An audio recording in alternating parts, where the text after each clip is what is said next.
Madame, monsieur, je suis heureuse de vous retrouver pour décrypter l'actualité internationale de la semaine. Mercredi 2 août dernier, c'était le jour du dépassement de la Terre. La planète bleue a viré au rouge. En d'autres termes, l'humanité a consommé en 7 mois toutes les ressources que peut produire la Terre au cours d'une année. Et comme il faut continuer à boire, à manger, à se loger, bref, à vivre, l'humanité va ainsi compromettre toutes les chances de régénération de l'écosystème. N'y aurait-il pas de plan B pour une sortie de crise dans le Golfe Persique? La question, nous allons la poser à notre invité. Voilà pour le menu. La suite, c'est tout de suite, juste après, un tour dans le monde. Immigration clandestine, 5 organisations non gouvernementales d'aide aux migrants sur les 8 qui opèrent en Méditerranée ont refusé de signer le code de conduite élaboré par les autorités italiennes. Conséquence, l'armée italienne a commencé des patrouilles pour traquer les migrants. Le monde qui bouge, c'est une mouture d'Alain Patrick Fouda.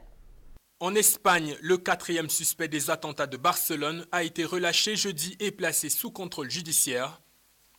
Sal El Karib, propriétaire d'une boutique d'appels téléphoniques à Ripoll, est resté en garde à vue 4 jours.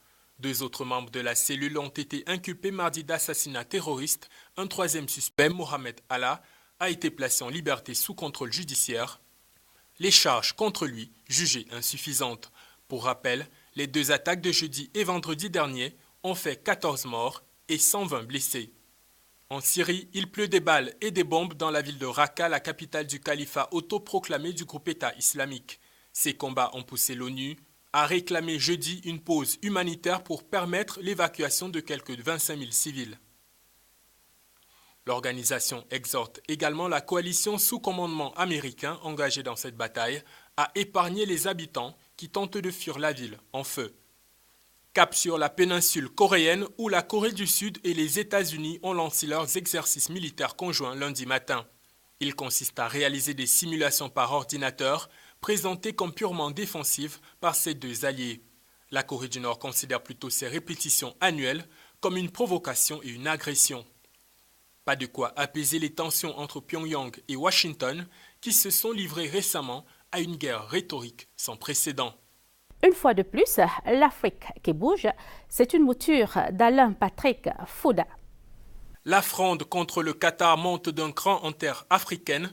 Le Tchad a pris la décision mercredi de fermer l'ambassade de l'État du Qatar en N'Djamena. Le communiqué rendu public par le ministère des Affaires étrangères précise que l'ambassadeur et ses collaborateurs ont 10 jours pour quitter le territoire tchadien. N'Djamena reproche à Doha d'être impliqué dans des manœuvres de déstabilisation du Tchad à partir de la Libye. Élection générale en Angola, plus de 9 millions d'électeurs ont voté mercredi pour élire le futur président de la République.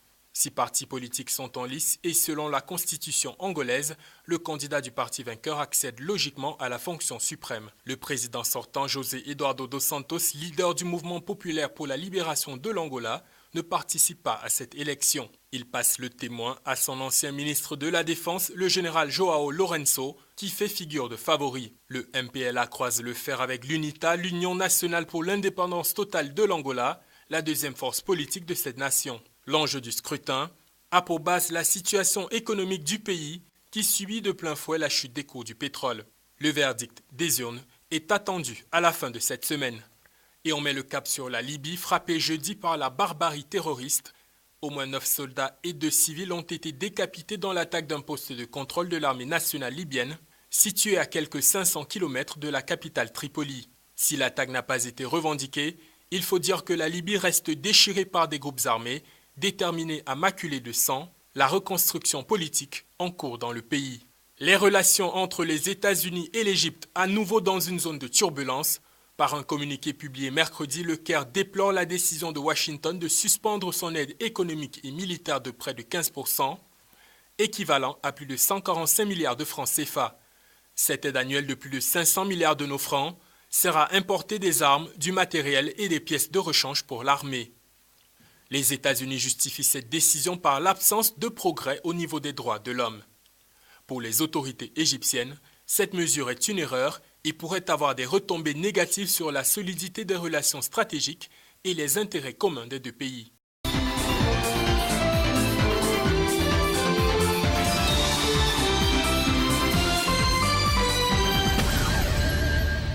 Crise diplomatique dans le Golfe Persique. Cela fait 2 mois déjà que l'Arabie saoudite et la bande des Qad ont rompu toute relation diplomatique avec le Qatar il y a quelques jours.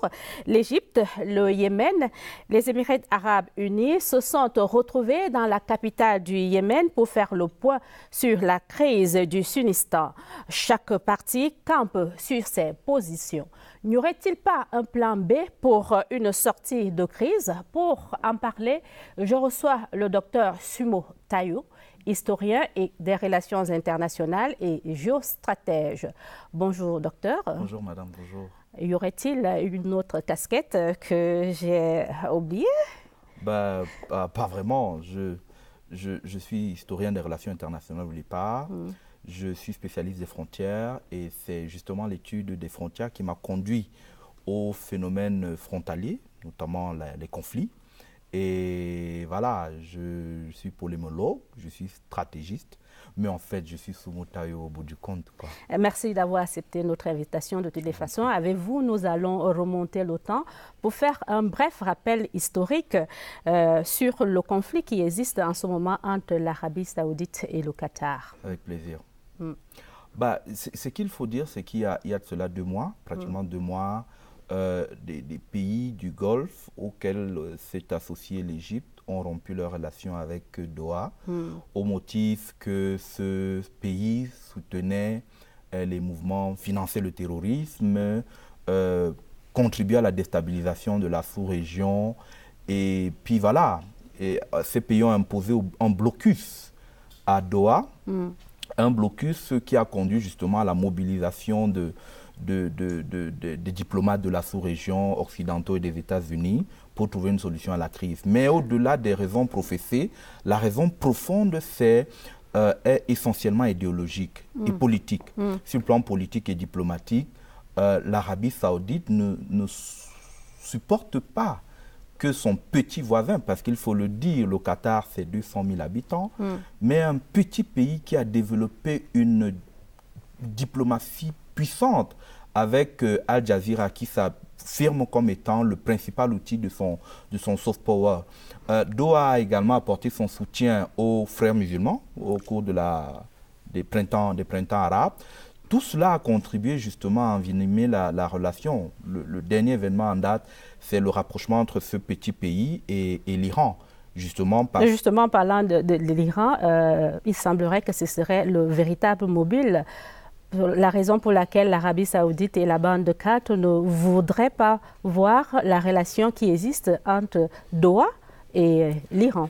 De mon point de vue, c'est une lecture simpliste de la crise, parce qu'en réalité, c'est lorsqu'on adopte la grille de lecture de l'opposition entre chiites et sunnites qu'on arrive à cela. La raison est tout autre, parce que fondamentalement, Al Jazeera a joué un rôle important en relayant justement les informations et la mobilisation contre les principales monarchies lors du printemps arabe, ce que les régimes autoritaires arabes n'ont pas supporté. Et c'est la raison pour laquelle, parmi les 13 points, il est demandé à Doha de fermer Al Jazeera. Mais au-delà justement de la question de Al Jazeera, il y a la question fondamentale qui est liée au soutien aux frères musulmans. Pendant longtemps, l'Arabie saoudite a accueilli les frères musulmans, leur a permis d'occuper des postes importants dans l'administration du royaume.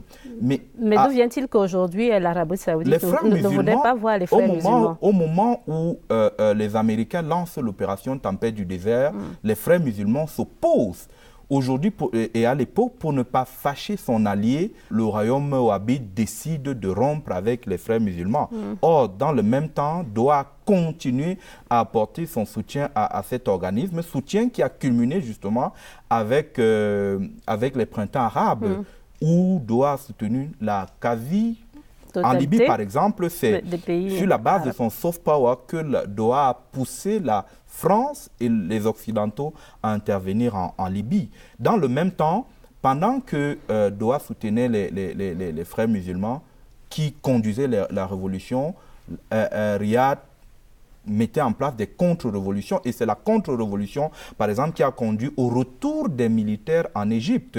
L'actuel président Al-Sisi, qui est un opposant farouche aux frères musulmans, qu'il considère comme un groupe terroriste. En réalité, c'est de ça qu'il s'agit. Au-delà de l'ennemi chiite, il est question de mettre de l'ordre dans ses propres rangs. On a plus peur de l'ennemi intérieur qui est sunnite que de l'ennemi extérieur. Donc la question sunnite-chiite est périphérique. La preuve, c'est qu'aujourd'hui, la Turquie, par exemple, qui appartient au camp sunnite, oui, la Turquie s'est clairement alignée derrière les positions de Doha. Donc la lecture sunnite-chiite ne tient pas la route dans le cadre de ce conflit. De toutes les façons, on a entendu d'autres sons de cloche pour évoquer les vraies raisons de ce conflit. On a entendu dire que les États-Unis voudraient créer une espèce d'OTAN arabe, bien sûr, à travers l'Arabie saoudite. Ben, là également, c'est une lecture simpliste de la situation parce que, souvenez-vous que les Américains ont une base à Doha de 10 000 hommes, base à partir de laquelle les États-Unis frappent en Syrie et en Irak. Donc aujourd'hui, justement, la présence de cette base est quelque chose qui vient un peu freiner les ardeurs de l'Arabie saoudite dans la sous-région. Aujourd'hui, nous sommes dans une situation où ce pays considère le Qatar comme étant un obstacle à son plein épanouissement comme puissance régionale. Aujourd'hui, il est question de discipliner, à travers la prise de ces mesures, de discipliner ce petit pays et de le remettre sur le droit chemin. J'ai mis droit chemin entre guillemets. Quelle explication donneriez-vous au gouvernement iranien, autant pour moi qui se plaint de ce que les États-Unis veulent, entre parenthèses, saper l'accord nucléaire? Justement, le nouveau président américain est venu remettre en question tous les accords précédents sur la sous-région, au premier rang desquels l'accord sur le nucléaire iranien. Et aujourd'hui, sous la pression des milieux néoconservateurs américains, il pousse aujourd'hui la remise en question justement de cet accord conduirait justement à la multiplication des situations conflictuelles dans la sous-région. Donc moi je pense que d'une manière ou d'une autre, et il faut voir le timing également, la crise survient après la visite du président Trump en Arabie Saoudite, visite au cours de laquelle il aurait vraisemblablement donné son blanc-seing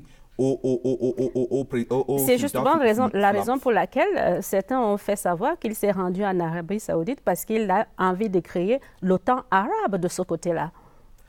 Outre la vente des armes. C'est possible, mais je n'ai pas d'indices qui me permettent de confirmer cette affirmation. Parce que justement, depuis très longtemps, les Américains ont fait le choix d'installer leur principale base militaire au Qatar plutôt qu'en Arabie Saoudite. Et puis, il faut le dire, aujourd'hui, l'Arabie Saoudite n'a pas intérêt à ce que les Américains installent une grande base chez eux. Souvenez-vous que l'émergence d'Al-Qaïda découle justement de ce que des franges entières des populations locales estimaient que les Américains ne devaient pas installer des bases en terre sainte.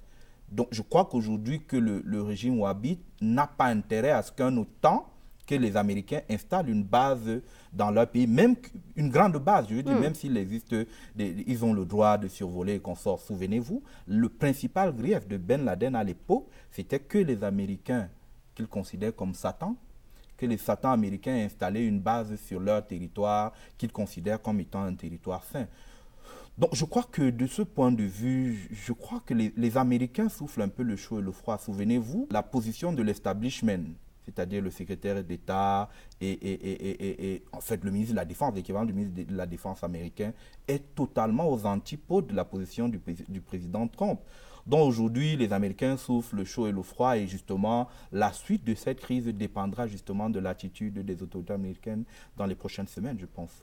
Donc si on comprend très bien, l'Arabie saoudite ne supporte pas l'influence de Doha. Ben, c'est clair. C'est clair, aujourd'hui, le pays ne supporte pas d'être challengé par un tout petit pays. Parce qu'il faut le dire, le Qatar, c'est un pays totalement enclavé, dont le ravitaillement dépend sur le plan terrestre du Royaume d'Arabie Saoudite. Les flux financiers aujourd'hui ont été bloqués. Ça a des grandes implications régionales. Bref, le Royaume d'Arabie Saoudite utilise les moyens diplomatiques et politiques à sa disposition pour remettre ce pays sur le droit chemin. C'est ce qu'il estime être le droit chemin. Je ne pense pas qu'aujourd'hui, le déploiement de la diplomatie va certainement empêcher que ce conflit ouvert n'aboutisse à un conflit militaire. Sur quoi ça pourrait s'appuyer Doha pour ne pas exécuter les 13 exigences de la bande des 4 et de l'Arabie Saoudite? Est-ce que Doha pense que la Turquie aujourd'hui peut l'aider à tenir dans ce bras de fer? Madame, le Doha compte sur le bon sens. Aucun État au monde. Doha n'est pas seul à avoir le bon sens. Oui, ce que j'essaie de dire, c'est que les 13 mesures sont attentatoires à la souveraineté du Qatar. Ce n'est pas possible. Tout à l'heure, en off, nous évoquions... C'est peut-être une stratégie dans la négociation de fixer la barre très haute pour justement garder le rapport de force. Je vous le concède. Malgré... L'Arabie Saoudite aujourd'hui est obligée de se justifier, ce n'est pas le Qatar. Parce que la terre entière, le monde entier, a pris conscience du caractère illégitime des demandes de l'Arabie Saoudite. Aujourd'hui, tout ne va pas se jouer dans la péninsule arabique. Je crois qu'aujourd'hui, tout dépend principalement de l'attitude des Américains, mais également des Turcs, des Russes et des Iraniens. Parce qu'il faut le dire, l'affaire va un peu au-delà des deux principaux protagonistes, c'est-à-dire l'Arabie Saoudite et le Qatar. Aujourd'hui, je crois que la clé, c'est les États-Unis. Et je crois qu'aujourd'hui, les achats d'armes, les gros contrats d'armement, les accords qui ont été récemment signés entre le Qatar et les États-Unis vont certainement contribuer à apaiser la situation. Finalement, je pense que l'establishment américain va prendre conscience justement de ce que la crise aujourd'hui ne sert personne. Bien au contraire, elle dessert non seulement les Américains, mais également leur allié, l'Arabie Saoudite. Justement, docteur, je le disais à l'entame de notre entretien, que les monarchies qui se sont alignées derrière l'Arabie Saoudite se sont retrouvées cette semaine, en début de semaine, pour faire le point sur cette crise. Et on s'est rendu compte que les deux parties campent sur leur position. Est-ce que cela signifie qu'on n'a pas pensé à un plan B de sortie de crise? Oh, une chose est sûre, le Qatar a évité la surenchère. Depuis, l'émir du Qatar a pris position au cours d'un discours télévisé récemment pour dire, voilà, c'est vrai que les 13 propositions sont difficiles à mettre en œuvre, mais je reste ouvert au dialogue. Et propose quoi en retour? Se dit ouvert au dialogue. Et je crois qu'aujourd'hui, la balle est du côté des Émirats arabes unis, de l'Égypte, du Yémen et autres. Aujourd'hui, tout le monde a conscience de ce que sur les 13 propositions, il y a au moins 5 qui sont irréalisables. Très probablement, dans les prochaines semaines, on va demander à Al Jazeera, pas de fermer, mais de revoir un peu sa ligne éditoriale vis-à-vis des monarchies du Golfe. Il y aura certainement de légères concessions de part et d'autre, mais je crois qu'au bout du compte, l'action diplomatique des grandes puissances va certainement contribuer à donner un sens à ce conflit, positif ou négatif. Mais je pense très probablement on ne va pas assister à l'enlisement parce que très rapidement, les grandes puissances seront ramenées. Elles ont commencé à le faire en ramenant tout le monde à la négociation aujourd'hui. Et je crois que dans l'avenir, je crois que ce problème sera réglé rapidement. Le Qatar va en 2022 accueillir la Coupe du Monde et les travaux justement tournent au ralenti. Presque tous les secteurs sont sous pression, mais le Qatar refuse de céder alors que le rapport de force est véritablement en sa défaveur. Je suis d'accord. Mais voyez, au-delà du hard power, il y a le soft power. Et je crois que de ce point de vue... Justement, ce soft power serait Al Jazeera, mais qui n'arrive pas encore à faire des effets. Pas seulement, madame, pas seulement. Aujourd'hui, le PSG s'avère être un instrument de la politique étrangère du Qatar, par exemple. Avec Neymar. Mais figurez-vous, madame, quand on a de l'argent, on peut contourner, par exemple, un embargo. C'est vrai que ce sera difficile pour un début de revoir les circuits de ravitaillement, mais le Qatar, par exemple, a fait venir pour pallier à la pénurie de lait, a fait venir du bétail par avion, par exemple. Je crois que le Qatar aujourd'hui, on a découvert la plus grande réserve de gaz naturel à sa frontière avec l'Iran.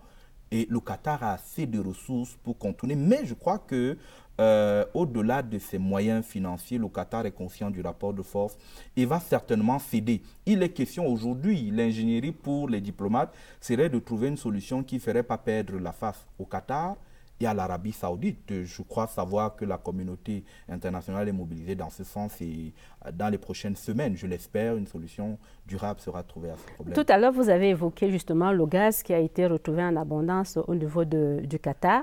Pourquoi est-ce que le Qatar n'utiliserait pas ce moyen de pression, puisqu'on sait que c'est le Qatar qui donne du gaz à l'Égypte et même aux Émirats? Pourquoi est-ce qu'il n'utiliserait pas ce moyen de pression pour amener justement les autres à revoir considérablement à la baisse?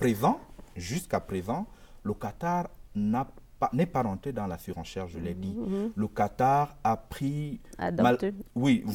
calmer la situation, une posture susceptible de calmer, de baisser la tension. Tenez par exemple, malgré le blocus, l'une des premières mesures pour le Qatar aura été de rassurer ses expatriés, les expatriés vivant sur son territoire et originaires des pays tels que l'Égypte et consorts, les rassurant en leur disant « écoutez, vous ne serez pas expulsés ». Je crois que c'est cet ensemble de mesures, c'est cette posture. Et de ce point de vue, le Qatar a joué un point important, un coup important en ne se livrant pas à la surenchère. Aujourd'hui, tout le monde est conscient de ce que ceux qui se livrent à la surenchère, c'est des alliés des monarchies du Golfe et de l'Égypte. Et il semblerait que les populations de part et d'autre s'impatientent déjà. Cela signifie qu'il faut aller très vite. Oui, il faut dire que des pans entiers des populations de ces différents pays ne sont pas d'accord. Aujourd'hui, l'Arabie Saoudite utilise des leviers pour faire pencher la balance de son côté dans les différents pays. Et je crois que le temps va justement contribuer à pacifier ces relations et à les améliorer. Docteur, on se rend compte que dans cette crise, le calendrier n'est pas le même pour les deux parties, mais que le Qatar risque de payer très cher. Selon vous, la solution serait endogène, ça veut dire aux deux parties, ou exogène? Beaucoup plus exogène qu'endogène, parce qu'aujourd'hui, je l'ai dit en début d'entretien, les États-Unis détiennent les leviers qui leur permettraient d'influencer la posture, l'attitude des deux belligérants. Tenez par exemple, on l'a dit, l'Arabie Saoudite n'a agi qu'après avoir obtenu le blanc-seing des États-Unis.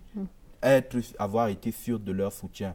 Aujourd'hui, je crois qu'une posture claire du gouvernement américain amènerait les deux belligérants. Mais au-delà de la solution exogène, il y a la solution endogène. C'est-à-dire aujourd'hui qu'à un moment donné, que le Qatar fasse des concessions et que l'Arabie Saoudite s'arrange à ce que ce petit pays ne perde pas la face. C'est de ça qu'il s'agit tout simplement. Docteur, on a vu l'Arabie Saoudite s'inviter au dernier sommet de l'Union africaine. C'était une grosse surprise. Est-ce que c'était un moyen de pression pour les pays africains? Oui, bien sûr. L'Arabie Saoudite veut donner l'impression d'une coalition mondiale contre le Qatar. Cette monarchie utilise des leviers diplomatiques, politiques, économiques, voire religieux, pour obtenir ce qu'il veut. Tenez par exemple, aujourd'hui, le Cameroun fait partie de ces pays africains qui n'ont pas pris parti pour l'un, ni pour l'autre. Aujourd'hui, l'Arabie Saoudite se présente comme le gardien des lieux saints et utilise justement ce levier religieux pour influencer les pays africains. Au-delà de l'influence religieuse, il y a l'influence économique. Il faut dire, l'Arabie Saoudite finance des projets structurels à travers les fonds saoudiens, à travers la Banque islamique de développement. Donc, beaucoup de pays en situation difficile ont fait le choix de l'Arabie Saoudite au détriment du Qatar. Il y a également les raisons politiques qui font à ce que toutes ces raisons mises ensemble font à ce que de certains pays, notamment la Mauritanie, les Comores, je pense, ont fait le choix de couper les relations diplomatiques. Le Tchad, le Sénégal ont rappelé les ambassadeurs. Le Gabon a fait une déclaration forte condamnant Doha. Mais de manière générale, l'attitude des États africains est fondée sur des intérêts essentiellement économiques et accessoirement religieux. Donc, de ce point de vue... C'est quand même réaliste, c'est de la réelle politique. Je suis absolument d'accord. Je suis absolument d'accord. Mais vous avez noté certainement que les grands pays musulmans de l'Afrique ne se sont pas positionnés, ne se sont pas prononcés. Notamment, je pense au Nigeria, la plus grande nation noire au monde, ne s'est pas positionnée dans cette crise. En dehors peut-être parce qu'elle n'a pas besoin véritablement des fonds venant de l'Arabie Saoudite. Justement, vous savez, les demandes, les prétentions saoudiennes sont si injustes quelquefois, au point à un moment donné, on se demande qu'est-ce qui peut justifier le soutien. Je vous prends un exemple simple. Lorsque l'Arabie Saoudite accuse le Qatar de financer le terrorisme, c'est un peu comme l'hôpital qui se moque de la charité. Pour utiliser un peu la métaphore, le verbatim de la rue, c'est un peu comme si Malox accusait Bendeka de chanter la musique déviante. Non, moi je pense que aujourd'hui, le plus important pour les différents États, c'est qu'on s'intéresse aux problèmes réels. Et le problème réel est celui de l'attitude des uns et des autres vis-à-vis des frères musulmans, l'attitude des uns et des autres, les rapports avec l'Iran, mais surtout les questions de prestige international. Vous avez un grand pays qui estime qu'il est anormal qu'un petit pays challenge sa position de puissance régionale. Et je crois qu'il est important qu'on active tous les leviers, notamment diplomatiques, parce que justement dans la sous-région, l'accord sur le nucléaire iranien est la preuve même de ce que la diplomatie peut fonctionner dans la sous-région. Si les différents États mettent la bonne foi, si l'Amérique a pu s'entendre avec le Satan iranien, je crois qu'il est possible qu'un jour, les uns et les autres s'attendent dans la sous-région. Docteur Simotayo, merci pour votre disponibilité. Je vous en prie. Fin de cette édition d'un tour dans le monde. Merci à vous de l'avoir regardé. Prenons rendez-vous samedi prochain lorsqu'il sera 12h30 sur la CRTV. D'ici là, vos réactions sont attendues sur la page Facebook d'un tour dans le monde. Excellent week-end à tous.